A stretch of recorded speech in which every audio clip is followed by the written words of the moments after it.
आम्ही संविधानिक मार्गाने ज्या रोखोक भूमिका घेईन, जिथे रट्टे पडतील तेव्हाच हे लोक जागी होतात. मी सांगतो तुम्हाला, कारण संविधानिक मार्गाने लढाया खूप झाल्या. आधी आपल्याला एक दिवस बंद करावं लागेल यांचं निलंबनाची कारवाई.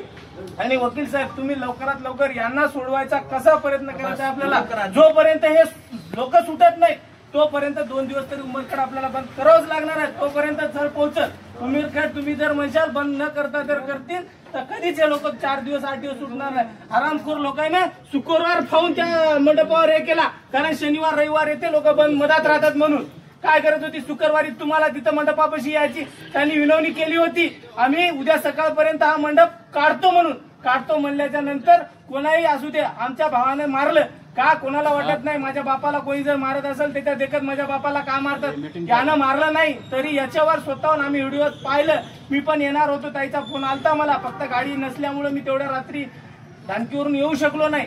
यांना न मारता सुद्धा यांना मारलं आणि कुठंतरी त्यांच्यावर दबाव येईल, उद्या आपलं लोक पेटतील म्हणून त्यांनी उलटी कारवाई करून यांना आतमध्ये घालण्याचा कसा प्रयत्न केला हे आपण सगळेजण पाहत आहोत. म्हणून जसे तुम्ही इथं आलात, काही लोक आतापर्यंत आपल्या सोबत होते, त्यांनी तिकडे गेले आणि तिकडेच गेले, इथं आले नाही. नुसतं फक्त छत्रपतीचं स्टेटस ठेवून काही होत नाही.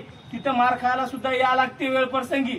मार खाला म्हणून काही फरक पडत नाही. पण आपलं आंदोलन उद्यापासून कसं करायचं हे जे ज्येष्ठ मार्गदर्शक आहेत ते आपल्याला सांगतील. पण माझ्या मते जैन साहेब 1-2 दिवस तरी बंद ठेवावं लागेल आणि यांची लवकरात लवकर तुम्ही सोमवारी यांची सुटका झाली पाहिजे. कशी होईल, कोणत्या पद्धतीने होईल ते तुम्ही तुमच्या स्तरावर बघा. एवढे बोलून मी माझे 2 शब्द संपवतो.